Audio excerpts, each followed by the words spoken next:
आपका dear listeners हमारे channel पर स्वागत है। आज की Hollywood movie the theory of everything doctor Steven Hawking के जीवन की सच्ची कहानी है। उन्होंने साइंस की फील्ड में बहुत अच्छे काम किए, जिन्हें लोग हमेशा याद रखेंगे। अपनी पर्सनल लाइफ में भी उन्होंने बड़ी मुश्किलें झेली और दुनिया को सिखाया कि हमें कभी हार नहीं माननी चाहिए। हर इंसान कुछ न कुछ खास कर सकता है। ये कहानी इंग्लैंड की कैम्ब्रिज यूनिवर्सिटी से शुरू होती है। एक पार्टी में जेन नाम की लड़की अकेली खड़ी है। उसके पास स्टीफन हॉकिंग आता है और बातें करने लगता है। जेन लिटरेचर पढ़ती है और स्टीफन एस्ट्रोफिजिक्स।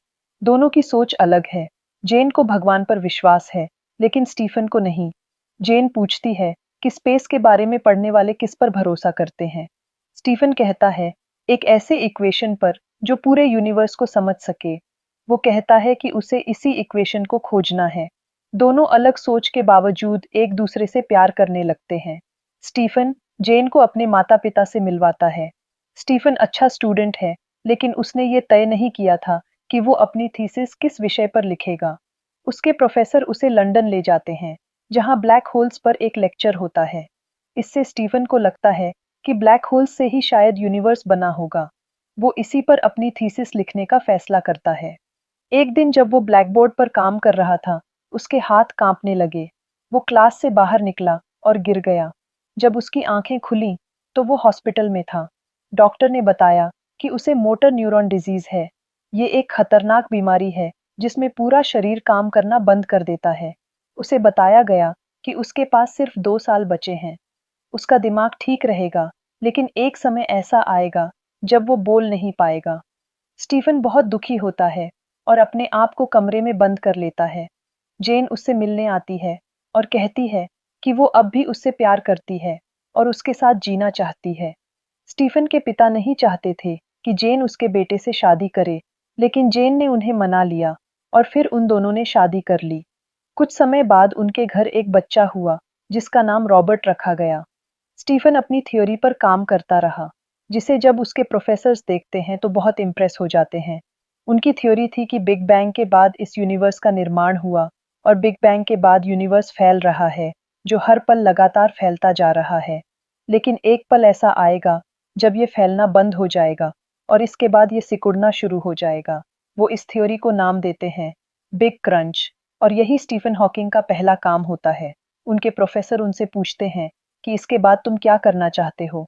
वो कहते हैं कि मैं इस थ्योरी को प्रूव करूंगा। और अब स्टीफन डॉक्टर स्टीफन हॉकिंग बन चुके हैं, लेकिन समय के साथ साथ उनका शरीर पहले से भी कमजोर होना शुरू हो जाता है। एक बार जब वो सीढ़ियों से ऊपर जाने की कोशिश करता है, तो उसका शरीर पूरी तरह से उसका साथ छोड़ देता है। वो सीढ़ियों के ऊपर जा ही नहीं पाता और ना ही अब वो अपने पैरों पर चल सकता है। इसलिए जेन उसके लिए एक व्हील चेयर लाती है। हालांकि वो व्हीलचेयर पर नहीं बैठना चाहता, लेकिन अब स्टीफन हॉकिंग के पास कोई रास्ता नहीं है, इसलिए उन्हें उस पर बैठना पड़ता है। अब उनका अपनी गर्दन पर कोई कंट्रोल नहीं है, जिसकी वजह से वो हमेशा एक तरफ झुकी रहती है। समय बीतता है और उनके घर में एक लड़की जन्म लेती है, जिसका नाम वो लूसी रखते हैं। पर अब धीरे धीरे स्टीफन को अपने हर एक काम में प्रॉब्लम होना शुरू हो जाती है। एक दिन जब उन्हें स्वेटर पहना रहे होते हैं, तो उनकी गर्दन उस पर अटक जाती है और तभी वो उसी स्वेटर के थ्रू जलती हुई आग को देख लेते हैं और अपनी पत्नी को कहते हैं कि मेरे दिमाग में एक आइडिया है। दरअसल इससे वो एक थ्योरी बनाते हैं, जिससे वो विजिबिलिटी और ब्लैक होल्स के बारे में बताते हैं। उनकी इस थ्योरी को सुनकर सबके सब बहुत इम्प्रेस्ड हो जाते हैं। हालांकि स्टीफन हॉकिंग की उम्र ज्यादा नहीं है, लेकिन उन्होंने जो काम किया है, वो काम उन्हें एक मशहूर फिजिसिस्ट के तौर पर दुनिया के सामने फेमस कर देता है। पर साथ ही साथ उनकी हेल्थ भी खराब हो रही होती है। यहाँ पर जेन के भी सपने टूट रहे होते हैं। वो भी अपनी थीसिस पूरी करना चाहती है, लेकिन वो स्टीफन और अपने बच्चों के साथ इतनी व्यस्त रहती है कि उसे अपनी पढ़ाई का अपनी थीसिस पूरी करने का समय नहीं मिलता। इस बात से वो बहुत फ्रस्ट्रेटेड हो जाती है। एक दिन जब वो अपनी मॉम के पास होती है, तो जेन की मॉम जेन की परेशानी देखकर उसे सजेस्ट करती है कि उसे चर्च ज्वाइन करना चाहिए। जेन चर्च जाना शुरू कर देती है, जहां पर उसकी मुलाकात एक आदमी से होती है, जिसका नाम जॉनथन होता है। उसकी पत्नी भी अब इस दुनिया में नहीं रही। वो जेन से बातें करता है। जॉनथन एक म्यूजिक टीचर है, इसलिए जेन अपने बच्चे को पियानो सीखने के लिए उसे घर पर बुला लेती है, जहां पर स्टीफन की भी उससे मुलाकात होती है। जाने से पहले वो कहता है कि अगर तुम्हें किसी भी तरह की कोई भी ज़रूरत हो या स्टीवन को कोई ज़रूरत हो तो मैं हमेशा हाजिर हूँ। स्टीवन अपनी पत्नी से कहता है कि मैं समझ सकता हूँ, अगर कोई मदद करना चाहे तो मुझे कोई प्रॉब्लम नहीं है। दरअसल वो जानता है कि उसकी शारीरिक हालत ऐसी नहीं है कि वो जेन की किसी भी चीज़ में मदद कर सके, और वो ये भी जानता है कि वो जेन के साथ हर जगह नहीं जा सकता। बेसिकली स्टीफन के कहने का मतलब ये होता है कि अगर उसे किसी का साथ भी चाहिए तो उसे कोई प्रॉब्लम नहीं है। अब धीरे धीरे जॉनथन इनके परिवार में शामिल होना शुरू हो जाता है। वो जेन के काम में हाथ बंटाता है, साथ ही साथ वो स्टीवन का भी ध्यान रखता है और उनके बच्चों के साथ भी खेलता है। एक तरह से अब वो इस परिवार का हिस्सा बन चुका है। साथ ही साथ जेन और उसकी दोस्ती पहले से भी ज्यादा गहरी हो जाती है। कुछ वक्त बाद जेन एक बार फिर से प्रेग्नेंट हो जाती है और वो एक लड़के को जन्म देती है। जब इनकी फैमिली गैदरिंग होती है तो सब आपस में ये बात कर रहे होते हैं कि ये बच्चा स्टीफन का नहीं बल्कि जॉनथन का है। स्टीफन की मॉम जेन से इस बारे में पूछती है, क्या बच्चा जॉनथन का है? वो साफ साफ मना कर देती है। वो कहती है, नहीं, ये बच्चा स्टीफन का है। ये बात जॉनथन सुन लेता है और वहां से जाने लगता है। पर जेन बाहर जाकर उसे रोकने की कोशिश करती है। वो कहती है, मेरे बच्चों को, मुझे और स्टीफन को भी तुम्हारी जरूरत है। जॉनथन कहता है कि इस वक्त मुझे यहाँ से चले जाना चाहिए, क्योंकि हर कोई इसी बारे में बात कर रहा है कि मेरे दिल में तुम्हारे लिए फीलिंग्स हैं। जीन कहती है, मेरे दिल में भी तुम्हारे लिए फीलिंग्स हैं, और जॉनथन वहां से चला जाता है। एक दिन स्टीफन को ओपेरा देखने का इनविटेशन मिलता है। वो जीन से कहता है कि उसे साथ आने की जरूरत नहीं, उसके स्टूडेंट उसे ले जाएंगे और जीन बच्चों के साथ बाहर घूमने जा सकती है। जीन कहती है कि वो अकेले सब नहीं कर पाएगी। स्टीफन कहता है कि वो जॉनथन को बुला ले, पर जीन कहती है कि वो नहीं आएगा। ये सुनकर स्टीफन खुद जॉनथन से मिलने जाता है और कहता है कि जीन को उसकी जरूरत है। स्टीफन एक समझदार इंसान है, वो स्वार्थी नहीं है। वो अपनी पत्नी के बारे में सोचता है और जानता है कि वो हर समय उसके साथ नहीं रह सकता। फिर जीन, उसके बच्चे और जॉनथन बाहर घूमने जाते हैं और स्टीफन ओपेरा देखने जाता है। वहां उसकी तबीयत बहुत खराब हो जाती है। उसे प्न्यूमोनिया हो जाता है और उसे हॉस्पिटल ले जाया जाता है। जीन को बताया जाता है कि स्टीफन बहुत बीमार है। डॉक्टर कहते हैं कि उसके गले में छेद करना होगा ताकि वो खाना खा सके, लेकिन इससे वो बोल नहीं पाएगा। स्टीफन की बीमारी में ऐसा होना आम बात थी। जीन ऑपरेशन के लिए हाँ कर देती है क्योंकि वो चाहती है कि स्टीफन लंबे समय तक जिए। ऑपरेशन के बाद स्टीफन न तो बोल सकता है और न ही मुंह से खाना खा सकता है। बात करने के लिए जीन उसे अक्षर वाला बोर्ड इस्तेमाल करना सिखाती है। उसकी देखभाल के लिए इलेन नाम की नर्स आती है। स्टीफन उससे बोर्ड के जरिए बात करता है और वे जल्दी दोस्त बन जाते हैं। बाद में स्टीफन को एक मशीन मिलती है जो उसके टाइप किए हुए शब्दों को आवाज में बदल देती है। इस मशीन की मदद से वो a brief history of time नाम की किताब लिखता है जो बहुत हिट होती है। फिर उसे अमेरिका में पुरस्कार लेने बुलाया जाता है।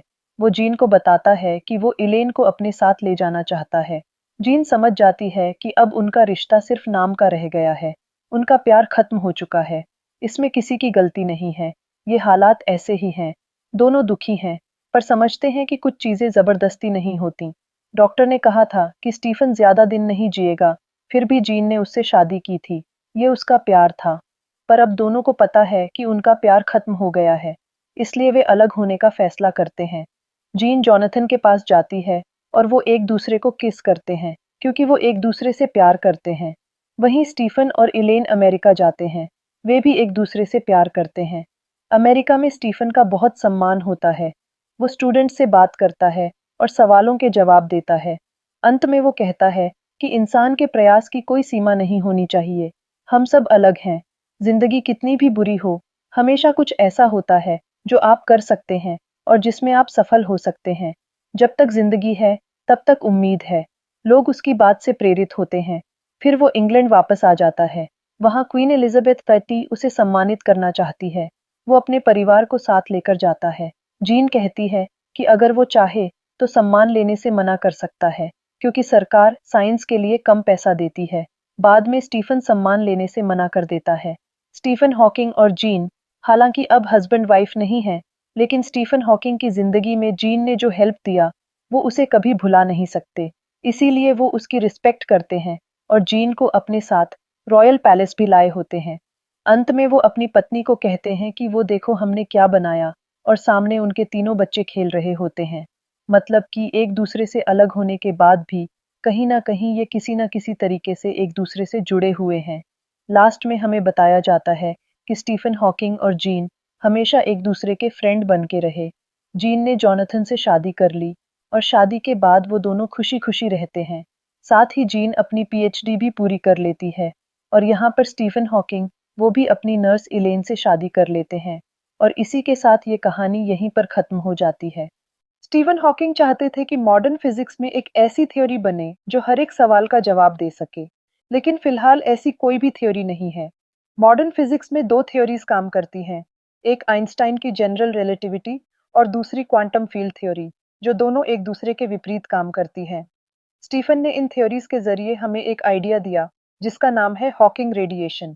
उनका कहना था कि ब्लैक होल्स हमेशा रेडिएशन छोड़ते रहते हैं, और जब उनका मास लगातार कम होता जाता है तो वो पूरी तरह से गायब हो जाते हैं। यानी कि हमारे यूनिवर्स में जितने भी ब्लैक होल्स हैं उनकी एक लाइफ है। उनका कहना था कि एक स्टार से ब्लैक होल बनता है और उसके बाद ब्लैक होल भी गायब हो जाता है। उनका ये भी मानना था कि आने वाले टाइम में अर्थ पूरी तरह से खत्म हो जाएगी, ये रहने लायक नहीं रहेगी। और अगर ह्यूमंस को अपना एग्जिस्टेंस बचाना है तो उसे अपने आसपास के प्लैनेट्स पर कॉलोनी बसानी होगी, नहीं तो ह्यूमंस का एग्जिस्टेंस आने वाले टाइम में पूरी तरह से खत्म हो जाएगा।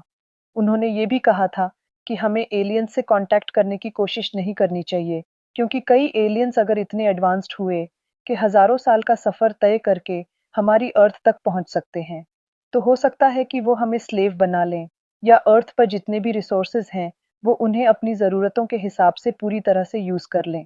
जिस तरह से जब कोलंबस अमेरिका पहुंचे थे, तो उसके बाद यूरोपियंस भी अमेरिका पहुंच गए, और वहां के जो नेटिव निवासी थे जिन्हें रेड इंडियन कहा जाता था, उन लोगों पर बहुत अत्याचार हुआ।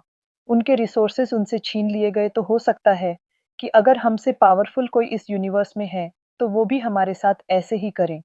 इसके अलावा उनका ये भी मानना था कि आने वाला टाइम आर्टिफिशियल इंटेलिजेंस का है, यानी कि ह्यूमंस से ज़्यादा रोबोट्स और मशीन्स काम करेंगी। और अगर आर्टिफिशियल इंटेलिजेंस को बनाने में ज़्यादा सावधानी नहीं बरती गई तो हो सकता है कि आर्टिफिशियल इंटेलिजेंस ह्यूमंस के खिलाफ आने वाले टाइम में वॉर छेड़ दें, और वो ह्यूमंस के खात्मे का एक कारण बन जाए। स्टीवन हॉकिंग सोल को, गॉड को, इन सब चीज़ों को नहीं मानते थे। उनका कहना था कि ह्यूमन का एक ही बर्थ होता है, वो एक कंप्यूटर, एक मशीन की तरह है जो मरने के बाद बंद हो जाता है और फिर दोबारा कभी स्टार्ट नहीं होता। स्टीफन हॉकिंग की कई सारी बातें, कई सारी थ्योरीज हैं, जिन सब ने उन्हें पूरी दुनिया में फेमस कर दिया। हालांकि उन्होंने साइंस की दुनिया में ऐसा कंट्रीब्यूशन दिया है जो पहले कभी किसी ने नहीं दिया, लेकिन उनका सबसे बड़ा चैलेंज था अपनी बीमारी से लड़ना।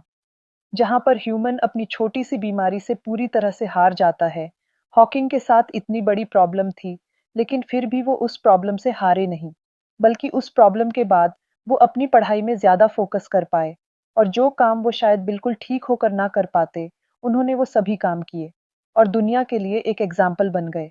उम्मीद करते हैं कि आपको इस स्टोरी से कुछ सीखने को मिला होगा। तो ऐसी और स्टोरीज को देखने के लिए आप हमारे चैनल को याद से सब्सक्राइब जरूर कर लीजिएगा। फिर मिलेंगे नेक्स्ट वीडियो में। तब तक के लिए good bye my dear listeners.